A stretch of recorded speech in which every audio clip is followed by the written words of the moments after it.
relationships and your friends and your family, and obviously praising the Lord. And he says, you know what, is working on Sundays true freedom? That basically says, you know, all of this hard work that people are doing on the weekends, on Sundays, is having a negative impact on their lives. It's so easy to let just work seep in. I mean, if you're home on the weekend and you have, you know, job Monday through Friday, and you're just, I'm just going to get some work done, I'm going to go down to my office, do some work, I'm going to get this done, then you don't realize then what it's taking away from that day of rest, that day of family, and that hour, that 2 hours just starts to snowball, and I think he has a great point. Yeah, well, of course he does. I mean, Judaism takes this very seriously. Orthodox Jews do not mess around, and I admire this so much, about the Sabbath.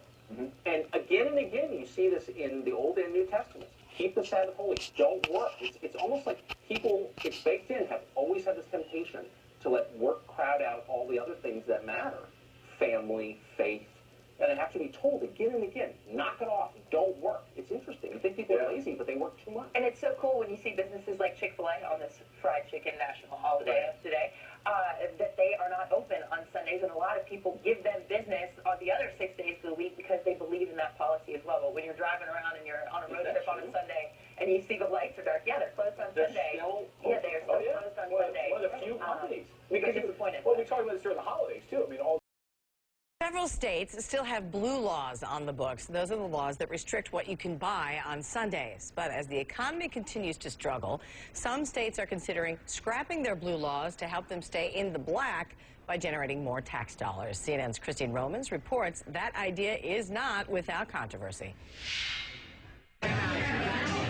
'Tis the season to eat, drink, and be merry. Except you can't do this on Sundays in some parts of the country. I think the law is an arcane law. This is a free country, and people should be able to do what they choose to on which days. They'll still go to church, because I know my church people will go to church. They're called blue laws, and they limit shopping on items from booze to Buicks. More than a dozen states have laws restricting alcohol sales on Sundays, with 3, including Georgia, banning liquor store sales altogether. In several states and counties, you can't buy a car on Sundays. Dealerships must be closed. In most counties in South Carolina, retail outlets can't open before 1:30 on a Sunday unless they're selling necessary items like food or fuel. It's based on a centuries-old Christian concept brought over to this country in colonial times. Early, particularly statewide blue laws, actually referenced the fact that, you know, you were not to profane the Lord on the Lord's Day, and that you went to church on Sundays. You know, there would be no other work permitted on Sunday. But Sunday closings have little to do with religion today. Mac Thurston, owner of Mac's Beer and Wine in downtown Atlanta, is happy to close his doors on Sundays for other reasons. It's a day of rest that I like taking personally and professionally. All we'll do is spread out 6 days worth of sales over 7, incurring overhead costs that we don't have now.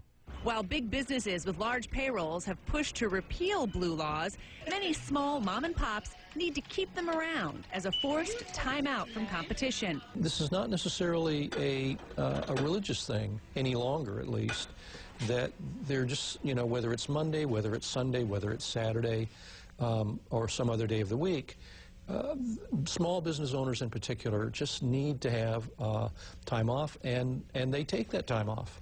Blue laws or not, Truett Cathy, the founder of fast food chain Chick-fil-A, has never let his restaurants open on a Sunday. For him, it is about religion. God comes before the bottom line. It teaches very plainly to, Lord, rest for a day. When you work hard all week, you need that day. Christine Romans, CNN.